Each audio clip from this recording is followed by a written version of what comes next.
The NX. Last I left off, I went to the hobby store and got some more universal dome bases from Polar Lights, and got it attached to the base.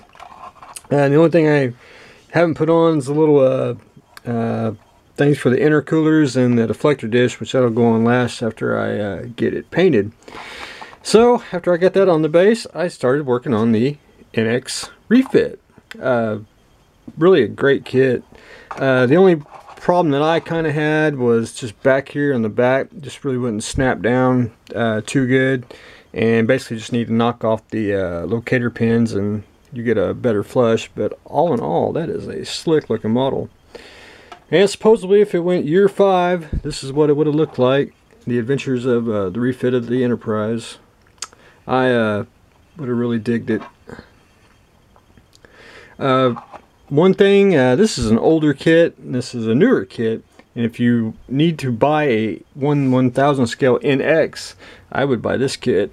They only changed up one thing, and that is this is removable, so you can drop it down and make the refit, or you can actually, if you want to build the NX, they give you the part to do so. So basically this is a 3-in-1 kit. You can make the NX, the Columbia, and the refit. And my personal favorite, the refit Columbia, is what I would go, but that's just me. But I would go the Atlantis, find out which NX prefix it had, and that's the one I would build. But that's just me. Really a great kit, really fun. I wanted to get them both built because they're identically the same kit, and since that was fresh on the mind, this one was just, you know, 45 minutes later, there you have it. Painting, and this week I'm gonna once really everything dries today, I'm gonna go in and alcohol and a cloth and wipe it all down, and shoot a can of primer on that, and shoot one on this. I thought they were both going to be the same color. The NX is actually excuse me, the Enterprise is actually a metallic color. This, however, according to the instructions, is a JN gray, like the Constitution I built. So we're actually going to have 2 different color NX ships. So that's going to be very cool looking. But anyway, that's where I got going on here, and hopefully I'll be able to get some primer on, show everyone step how I do all that. And for primer, I needed a can anyway, so I went to Harbor Freight. They got this, so we're going to try the Iron Armor version. They also had a fillable primer, which I think is Mr.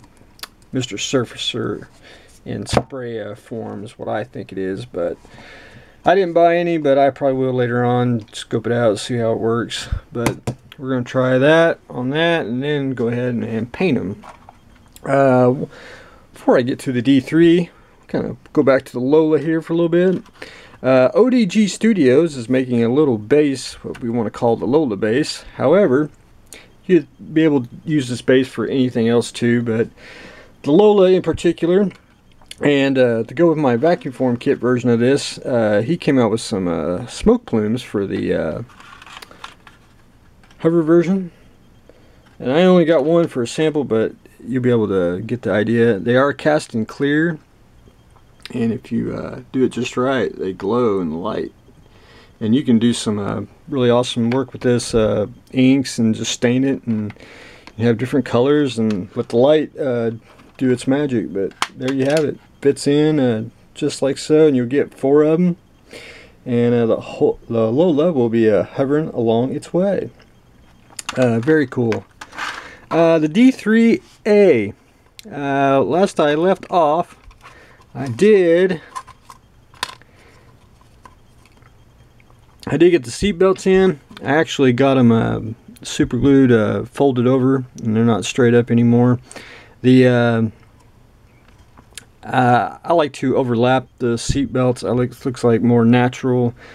Some airplanes I see, the seat belts look too nice. I mean, I ain't saying it as a bad way. It's just they look, you know, actually precision in there. I think seatbelts should be just thrown in, because I figure, you know, once they unbuckle, they just throw it and be done. Went in with some basically burnt sienna, burnt umber, and a little bit of white. Did a kind of a tan color on the seat belts. Got to go in and do the belt buckles and metal parts in there. Finished painting the seat, which is basically just a lot of dirty, filthy water washes, and just built it up one layer at a time, and still give it a good leathery look since it is World War I. I did went ahead and paint the floor, which is just a dark brown, and that's just all dirty water filters, and painted a little control panel there, wood color, and then I'll go in, dry brush, and put the decal in, and put a clear part for the speedometer, best way, the altimeter, little dial there, and do a little bit of dry brushing, and that's it. And the only paint thing I painted on the frame, and it's supposed to be a little bit of a gray color, is right around here, and that, because that's all you will get to see. For the inside, all I did was just wipe away the wash, and honestly, you know, once you start getting everything in, you can't see it. And then I'll probably do a little bit more deeper wash just to highlight everything, and there you have it. Fun model, and I'm almost to the point. Once I get a little more painting done today, and hopefully be able to get it sealed up and clamped for a day, and then I'll be ready to rock and roll on the next part of the instructions and proceed on. That's what I got going on today. I got the D.iiia. We're always back at the Lola and working on the NX build series, so stay tuned for the next exciting episode.